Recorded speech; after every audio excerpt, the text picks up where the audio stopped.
Welcome back, everyone, to a special edition of In the Hot Seat here for the Podium Finish and the Podium Finish Live. I'm Rob Tiongson, and goodness gracious, it's been so long since we've had this face and voice on this segment. It's going to be so big that unlike the last two times we did this with this driver, this is going to be like a triple threat type of interview. By that, it's going to be in video, text, and podcast format. So it's going to be an overload of Logan Misuraca, who is making her first start. And oh goodness gracious, it's been too long. Let's just put it that way. But I'm so excited to have the driver of the number 9 Clean Harbors Chevrolet, fielded by Rev Racing. You'll see that distinct car on Thursday night during the Bush's Beans 200 at, yes, Thunder Valley, Bristol Motor Speedway. Before we get all to the fun business and racing talk, let's bring in Logan. And Logan, my friend, it's been too long. I've missed you. How have you been? Hey, Rob, thank you so much for having me. I know it's been forever. I remember texting you and I was like, I miss you. Like, where have you been? Like, I have so much to talk about. It's been too I, long, way too long. let's just say that since then, the writer strike has been resolved in Hollywood. Um, a certain amount of shows have come on. And the person you're talking to has lost a lot of weight, but I'm not the reason why you're here. You're the reason why you're here. We're So here to let's talk about Rob's weight loss journey. Yeah, there you go, folks. That's why. So it's going to be a gotcha. No, I'm kidding. Let's talk about you, my friend, because you're the reason why you're here. And I'm excited about this because I've been waiting to talk about this with you. But, for the first time in 14 months, you're back behind the wheel of an Arca Menard Series stock car, which this is super cool. Before we talk about how it all came together, let's just talk about your thoughts and feelings going into Thursday night's race because that's important. And I'm just curious, like, how have you been feeling like into the days and now basically hours before you start your first race in a long, long while? I know, now we're getting hours prior, and I think I'm more calm today than I was yesterday since I've been talking all day, keeping my mind off of it. But as it keeps getting closer, I'm a person that just overthinks everything, and especially in racing, anything can happen. So I'm just like, okay, well, I know in my portion, I'm confident. The team, they're confident. They're all prepared. I'm prepared. So now I'm like, now we got the third party stuff to worry about. So that's been making me a little iffy in the head, but I've just been way over ready to just get back in the car. Any race that we've tried to do this season, it's either rained out or we've had to like move it, postpone it. And then it got too low, close to Bristol to where I was like, I don't want to focus on anything else. I need this Bristol race to go perfect because I feel like it's really, lack of it, it's really like the first race I've had like a true opportunity and like amazing proven equipment. And I've had all this time to prepare with an amazing partner on hand to really go out there and show what I'm capable of doing, especially in short tracks, which has always been my forte. It's where I have my track championship, my rookie of the year status.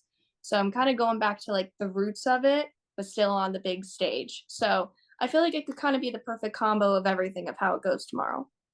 No, for sure. And you're no stranger to the short track scene because I recall not long ago, you were kind of like an emergency driver at one of your home tracks, and you got yourself a great finish leading up to the Daytona 500 speed weeks. So, certainly this is a stage you're familiar with, although Bristol, I think this is your first start ever at this particular Yes. facility. So I'm sure with the limited opportunities, I know you don't get to test as often or even go to the track. What are some ways you've been preparing for this? Like, have you gone on iRacing, looking at reference points, watching races on YouTube? Absolutely. A little bit of everything. We just got a brand new simulator in from Podium One. Some people may have seen it, but it sits on a D box and it shifts with the car. So you can actually feel in your seat when the car is loose and tight. So that's been a vital portion to my training at home to where I can just like actually stay in the seat without it costing me an arm and a leg. And obviously staying in the gym, trying to just stay with it, more mental focus this time, just really making sure I'm staying as calm as I can and I don't really freak myself out too much. And I know with NASCAR Racing Experience, we've talked about it where I do the ride alongs at the tracks, and they actually hosted an event at Bristol Motor Speedway last month for the Speedway Classic announcement with the Atlanta Braves and the Reds going to be doing the game. So I was able to give ride alongs to customers there. So at least I was physically on the track driving a race car. Maybe not at ARCA speeds, but that definitely gave me a little bit of edge to where I'm not going in there completely blindly. So that has been a huge, huge help. And then the team, on the other hand, has been amazing, making sure that I am fully down to the quarter of an inch fitted in the car to the most comfortable position I could possibly be. We've had sim training out at GM's Tech Center. We've done a lot of like debriefs over and over again, and we've been sending film back and forth since I know this year we're not running with resin on the track. So it's like a first time in the past. I think it's almost been 9 or 10 years since they've done that. So watching film from all the way back then to try to see how the passing correlates to whatever happened last year with the car power that we've had in the more previous years. So it's been a weigh in of both, but we've definitely done our homework on this race. Oh, I can tell just the way you've been talking about it, just how detailed you've been about this, and even taking advantage, like you said, of that NASCAR ride along program during that Reds Braves announcement, which was really cool. And I kind of remembered about that. Yeah, you do those ride along programs. So already right there, you have some reference points that when you get to be in that number 9 car on Thursday night, you're like, or Thursday afternoon rather, before the race on Thursday night, you're like, wait a second. I think I know where to nail this. I need to be just below the yellow line or Mhm. whatever line it is. So I can just tell like the desire is there for you. Like you're raring to go. You're done talking about it. Just put me in the car. Like, Right. Coach put me in right now. No, I love it. And it's it's something we're gonna get to touch upon just because I've known you for only a couple of years, but I can tell how hungry you are to get back in the car. But um obviously before we get to the business and marketing aspect, which I know you've been really, really adept about, let's talk about how this opportunity came together with Rev Racing and Clean Harbors, which I know for folks who watch the race telecast at home on FS1, you're kind of wondering where those ARCA drivers are like, my favorite food is chicken tenders and French fries. Guess who's asking those questions? me. That's that's right. My girl over there, Logan's been doing that. So those are some of the things she's been doing. But really, like, how did it all come together? Did Clean Harbors say, I know, Logan, I think it's about time we put you behind the driver's seat? Yeah, so Clean Harbors actually came on as a partner 2 years ago because they are actually the umbrella company for 56 other businesses. I may even be short on the number. There's so many. And then they have Safety Clean, Performance Plus Oil, HPC Industrial. So they're kind of the umbrella of companies that have been involved in the sport forever. And I just kind of created just a very strong partnership with them behind the scenes of like not actually even being a decal on the car, but creating a driving suit, going to appearances, really proving what I can do for their brand first. And it was at our appearance up in Boston we did earlier this year in March. And I just shot a text, shot in the dark. I was like, hey, like, we should really put Clean Harbors on the car for Bristol. And I didn't even have to ask twice. They're like, done, let's do it. So I was like, perfect. So I called Rev Racing, and after a lot of conversations with them, they were eager to do it. And it's always been a dream of mine to run for Rev. I applied for the Drive for Diversity program when I was younger. Like I always wanted to be involved in Rev. So it's kind of a whole full circle moment, even though I'm aged out and too old to be actually in the Drive for Diversity program. It's still a very good cause that I support, especially being like it's literally a team that promotes diversity and like everything that I've stood for. So bringing those two and two together at my dream track has really made this the most like incredible opportunity for me. I love the fact that your fortunes turned around in my old hometown of Boston. That just makes me feel like that's the city there where good fortunes happen to good people. Because yes, I am Oh from yeah, Boston. that's awesome. Well then, yes, you were my good luck because of Boston. Somewhere out there, even though I am now a Texan for the last 6 years and I don't want to betray the Lone Star State, I would like to think you got a bit of Beantown magic in you. So no, I'm thrilled about that. And you touched upon something to me that I think a lot of folks, before we get back on track, that I think a lot of folks they tend to have a vision of how they want their career to go or their dreams to go, but obviously sometimes it doesn't work out that way. But here you are, you just said to me you're going to be racing for the team you've always wanted to be with. they have values that you support. And just think about the fact that tomorrow or on Thursday night, they're gonna have Andres Perez, they're gonna have LeVar Scott, and then you. Like, how kismet is that for Rev Racing to be like, look, we've got these talented drivers and, you know, like people of color and this amazing young woman behind the wheel of our cars. Like, have you thought about that? Like how historical that's going to be for them? Oh, definitely. I feel, especially because the sport has come like such a long way, and being able to go out there and showcase, like, hey, this is a monumental moment. And we have all, me, Andres, LeVar, we are all very close, and we've helped each other so much when it comes to Bristol. Like, I'll have LeVar in my ear, Andres in my ear, talking to me about certain lines on the track that like to watch out for because they've done Bristol in the past. So I had physically raced there. So they have that extra edge on that portion of things because I can run iRacing times for days and be like, nope, I'm going to win this race, no problem. But then it just takes that little pebble in the track to make a little bit of a difference. So we've all helped each other. And I think that's just such a great thing to embark on in the sport, is that such a diverse group of race car drivers have helped each other to what's about to happen tomorrow. And then the results are just going to show for it. I just think it's so cool. And I love the fact that y'all are collaborating, working together already.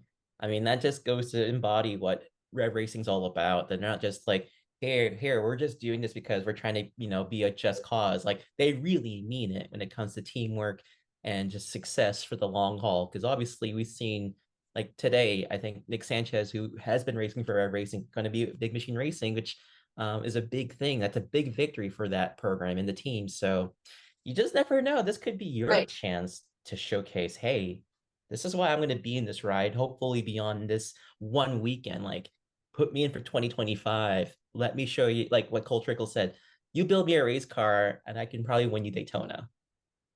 Absolutely. Yeah, well, I'm definitely looking forward to it. And I think with the years to come, hopefully, fingers crossed. I mean, obviously, we never know what happens. We didn't even know what was going to happen this year. There was no way of telling. And so I think for the foreseeable future, especially having that relationship with the team, regardless if there's no other races with Rev, I know I will always have their support and their contact and like to help me in whatever I may need. But, hopefully we stay where I would like to call home.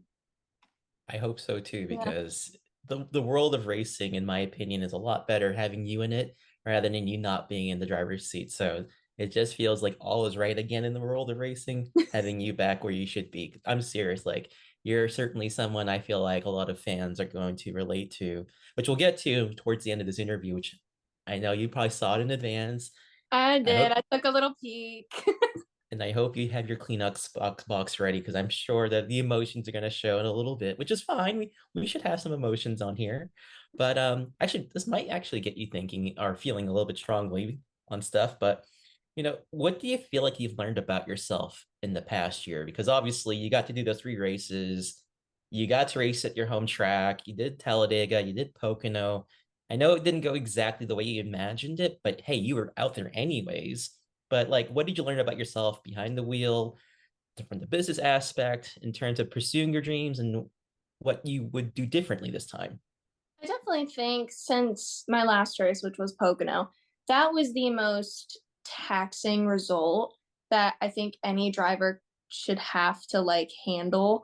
And it's like you go out there, you put so much time and effort into doing this and money behind it for it only to last 4 laps.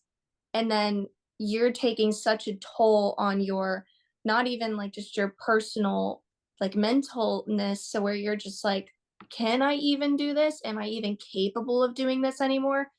And I think I just had to get out of that rut of what happened and me thinking like, oh, you're the world's worst driver. You shouldn't be at this stage. You should not be in NASCAR. That it took me a bit to be like, no, Logan, look back at what you've done. You're a track champion, you're rookie of the year. You've gone out there on your very first ARCA start, qualified fourth, finished fifth. Like you can do it. The odds just weren't working for you. So, and I think especially with Bristol being my first and only one that's on the schedule for this year, and hopefully more to come, that it's been weighing on me even more knowing I got this one shot in my brain to show what I actually am capable of, because now I have all the variables working with me. And I know I've done my personal point on doing it. Like we were saying earlier, I'm just horrified for the third party things, which I know I shouldn't be. So I had to take a lot of time to just like rethink mentally on how to take over those situations. Say, God forbid something did happen, knocking on wood. Jeez, that I don't take it too hard on myself. I know what I'm capable of doing. But especially with the business aspect of things, we've talked about that and touched on that so much. I've always said 99% of business, I mean 99% of racing is the business. And the 1% is just going out, going fast and turning left. And it's just such a hard economy these days to where Mhm. you have to justify such an incredible amount of money and then make it worth for these people. Because it's not just, oh, yes, you pay me this and you're going to have a decal on the card. There's so much more that goes into it to try to justify. Even me personally, I can't go out and ask a sponsor for some of these prices that people throw out there unless I'm like, and I'll just be there and I'm like, okay, well, I can do this for them for basically free on my point. I'll also throw in this and throw in this because I can't even justify it sometimes to where I'm like, I'm so sorry, but I'm going to do all of this for you on my end to where I make sure that I know that you're getting your money's worth in marketing. So it's been a little bit of that. And then obviously cold emails, you know how that is. It's not the greatest thing to go. But I've definitely focused this year more on making connections, meeting more people, networking more, and just making sure I keep myself out there. And I'm sure we're gonna touch on it eventually. I don't remember if it was in one of the questions, but One in a Million, my mental health foundation, to where that has become such a huge portion of the year, and making sure I stay mentally good up here, regardless of what those people say. 'Cause- No, it makes sense because sometimes, like it's not so much we hype ourselves. We often have to tell ourselves, like, don't get too consumed by the external noise around us. But that's easier said than done. It's like Right. racing at Martinsville, right? And you tell yourself, I'm going to hit the brakes hard 4 times each lap, but I'm going to conserve it until I get to lap 400, 500. But that doesn't always happen. Like No. life just throws curveballs, as you know. But at the same time, though, it seems like you have done a lot of soul searching. You have done a lot of introspective thinking as well, which in your early to mid 20s is not the easiest thing in the world because you're still figuring out who you are. And that's actually what, you kind of led me into this. What does it mean to you to be Logan Misuraca? I think myself, I prize my brand on just being myself, being fully transparent with people. And I think that's just such a beautiful thing, especially with such a journey that you would look at and be like, oh my gosh, like she's a professional NASCAR driver. To people, you think that's like an untouchable and unreachable thing. And I feel I prize myself in just showcasing to my fans and my followers, I am extremely personable. I want to talk to everybody. I will tell you every ounce of anything that's going on in my life if you just ask. I'm a very transparent person. I'm an open book. I'm not going to put on some fake show or persona that I need to look some other way when I know I look some way. And I always love to just be an open book for people. So I'm just that relatable person to where people can be like, oh, if she can do it, I can do it too. And I think you do because that's the beautiful part about what it means to be yourself. Because, as someone who's a girl uncle, I can imagine if I show the race to my niece, which is going to be well past her bedtime, unfortunately, but I think during the weekend I will show her your race, and regardless of how it goes, I'm going to be like, you see that? That's Logan. She's in that number 9 car. She's gonna like relate to it big time because she's a young woman who loves cars and she's gonna take inspiration from you. So I mean, that has to be not a moral victory. That has to give you some motivation about the struggles you're going through and the successes you're pursuing still. Absolutely. I even remember I had a race this year, and one little girl, she was about somewhere between 7 and 9. I can't even remember her age. She came up to me and she's just like, "Hey, I'm from your home state. I race at the same track that you raced at when you were my age, and I've been like following you for so long. And like, can we take a photo together?" And it is a moral victory. It's like that is why I do what I do, And obviously I also do it for myself because you're allowed to do things for yourself too, guys. But also just for like the younger generation to look at you in such a manner, it's kind of like, wow, like I am doing something that is great, no matter how it may make me feel. Sometimes people look at it in such a higher light to where it kind of brings you back down to really appreciate what you have. And I love that. And imagine that that's like a full circle moment because it doesn't get better than the fact that this young girl approached you. She's from Florida. She went to race in the same venue that you raced at back in the early 2000s. And here you are. You're like, a, you're there. You're getting there. You can smell it. You can taste it to be in where you want to be. And, she is looking up to you. So I think that is super cool because whether it's that one girl or millions of young women out there, that to me means you're succeeding. Yes. I really think so. And I love the fact that you said it's okay to do things for yourself out there because I think in I don't know if it's today's society, but maybe like the expectation is for us to give to others, which is great. You should. But I think we all too often forget to take care of ourselves. And it kind of reminds me of one of your life mottos, which is, all you need is you. So, I mean, how important is that for somebody to remember that with all the demands, the rigors that life hands to them, that they have to slow down and be like, wait a second, I need to go to the grocery store and I have to get myself that ice cream or that bottle of wine or whatever it is. Like, how is that important? And how easy is it to forget that? I've always been, especially in my younger years, I always wanted to give to others, make sure everybody else was happy. And obviously, that's an amazing thing to do. But I found myself at some point, which just relates back to my mental health foundation, to where I realized I had lost myself completely because I was giving myself to make sure other people were happy, and I never wanted to be the disappointment of the equation. And once I went through my mental health journey and my depression, all the taxing moments that I took, I realized like everything I've done in my life up to this point here today and what I'm about to do tomorrow has been a result of my own making. And it's all a mental thing because people will sit there and say like, "Oh, I'm going to come back like better than ever." And it's like if you take that initiative, it's yourself that has to take that initiative. It's not someone else that can do it for you. If you want to go get a new outfit from the store, it's going to take you to go make that money and bring yourself to the store to go buy it. So it's like everything you do in your life, don't forget the fact that you are the one in control of it.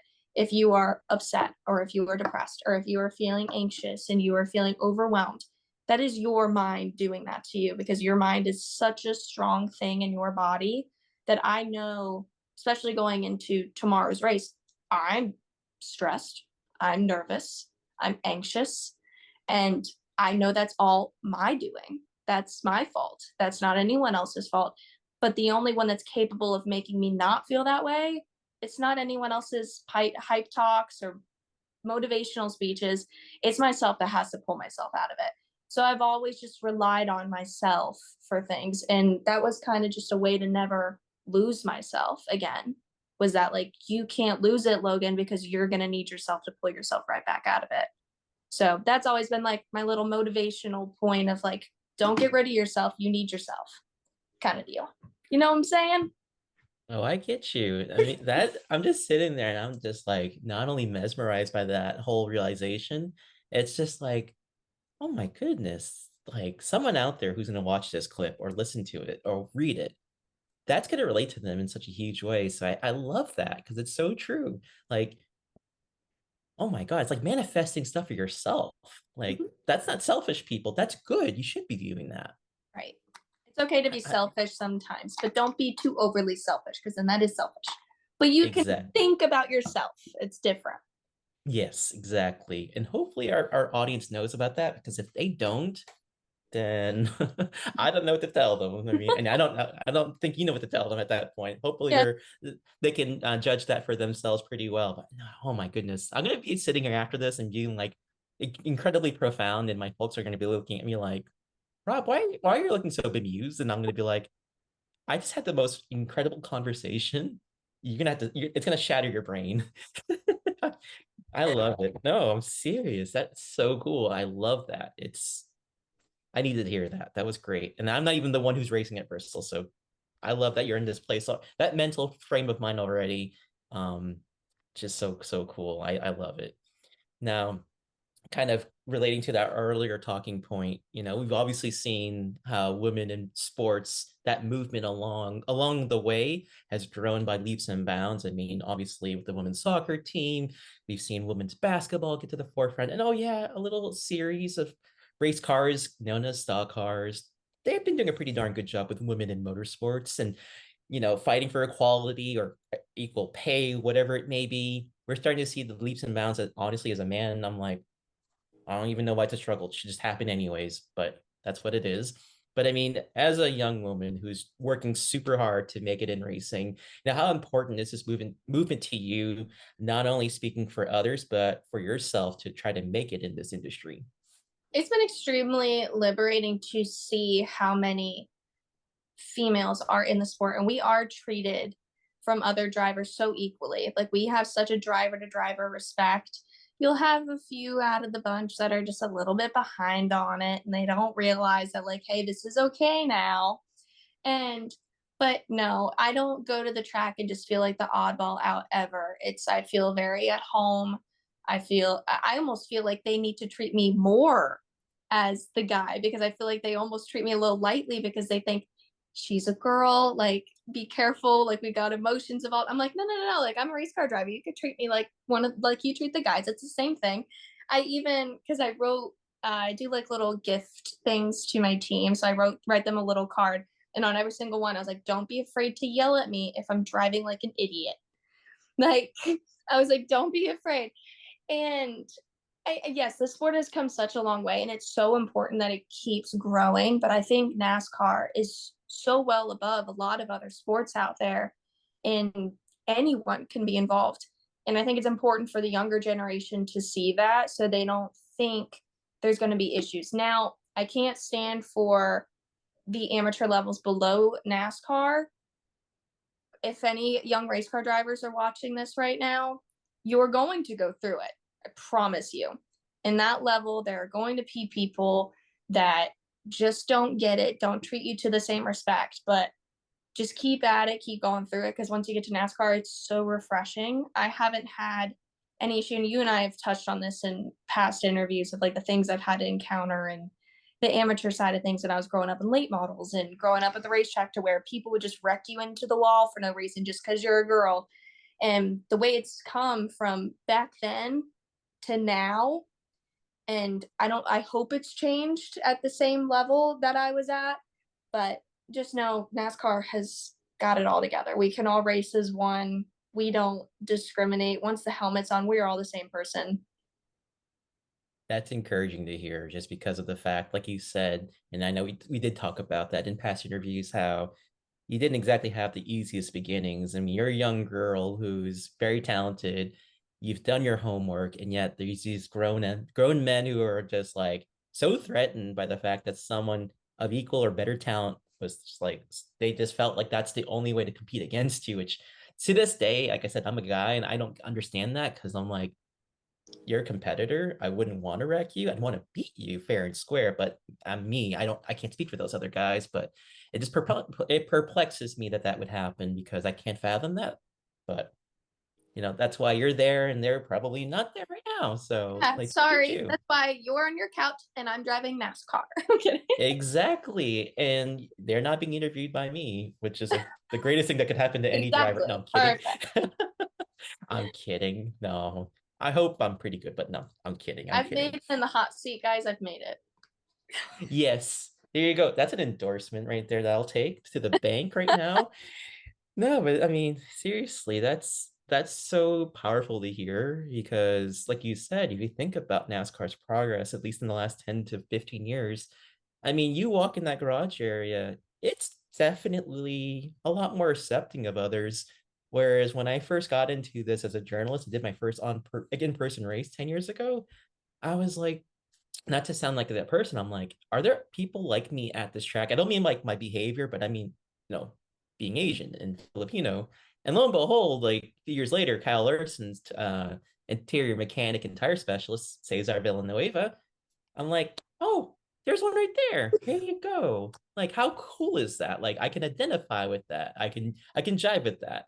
So for you, I'm sure that's the same feeling when you get tomorrow, because obviously that's like you're right. You think about this with the ARCA series, there's so many women who are going to be racing tomorrow night, which is that's like if you told me that 20 years ago, I'd be like, I wish that was the case, but that's not going to happen. But here we are. It's happening. Yep. And I think that's super, super cool to say the least. Now, I have a few more questions before we wrap things up. I don't want to keep it all too serious because I know we got to have a little bit of fun here, folks. And I'm enjoying this, believe me. But if you could talk yourself, Logan, say back in 2003, 2004, when you were about 4 years old and embarking on this journey that you're still on, what message would you tell yourself and why? You're not going to be a ballerina. I'll tell you that. I always thought, especially when I was 3 and 4 years old, getting into racing. Racing was just more looked at as a hobby for me. I wasn't open to the realm of knowing that NASCAR could actually be a career. Because my dad's dad raced it, but they raced on like the hobby level. Like we just went out, had a fun time, went home, and he went to work on Monday. And so I never really saw that side. So I never took it as a career. But I was a dancer my entire life. I was in competitive dancing. So 3 or 4 year old Logan was still thinking she was going to be a professional dancer. And little did you know, you grew up a few years and you said absolutely not to the dancing and you put all your heart and soul into racing. So good luck, little kid. Good little It's kid. a ride for sure. I just love how you said that. That sounds like me when I become a parent one day. I'm like, yeah, good luck, kid. Good luck, No, kid. no. I love it. No, it's true. And think about it, right? Like, you're not only a race car driver. I mean, you studied in a college, and it wasn't like me studying digital journalism. Like, this is stuff that I feel like I call it rocket science, but of course to you, it's probably like, nah, I know this stuff. But just think about that. Like, how cool is that you got to do that? Going to school, studying what you did, and being this race car driver. I mean, when you think about it, you're like, it's a lot from you doing ballerina dance moves in a studio. I've definitely accomplished a lot when I look back at it. And that's just like, especially since the last race that I had to come to. I'm like, you've accomplished so much. You have dabbled in so many different things to realize that NASCAR is exactly what you wanted to do. But I think every aspect of my life that I've done up to this point has only helped me as a racer. Like the dancing part. As much as people say like dancing and racing is so different, it is so not. It is the competitive edge and the actual presence that you need on a stage to perform by yourself in front of thousands of people. It's the same thing. You're just on a racetrack. You're still performing for an audience and you're competing. And so that really helped. And then, especially with the business side, becoming a spokesperson for these businesses, you have to be open to putting yourself out there and being promotional and talking in front of the camera and being presentable, being sociable. And then, especially with the aerospace engineering side of things, that helped me more so understand the actual craft of racing and what goes into those cars. And that gave me such an edge when it comes to super speedways more than anything else with the drafting dynamics and every little thing that can make a difference to you. I'd bring it back to hydraulics classes and you could just tell with like the g-force changes and everything. So that's definitely helped with that kind of study. Short tracks, it's a lot racer, like your full racing hands on. It's a little less about the cars, but then intermediate, when you kind of dabble in the drafting and you dabble in like downforce, up force, like that is all basically, guys, rocket science. That's 100% what rocket science is made up of. So there was a lot of correlation that led to now.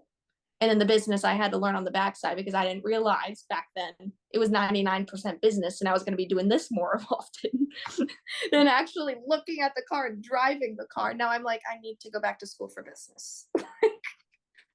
I almost feel like though, because of what you've done, that should be like 50 credits worth of you having your business degree. I mean, Yeah, like seriously, nothing compares to the actual experience versus sitting in a classroom or, doing it remotely. So I mean, you've got it down, my friend. I mean, you should have 2 degrees at this point.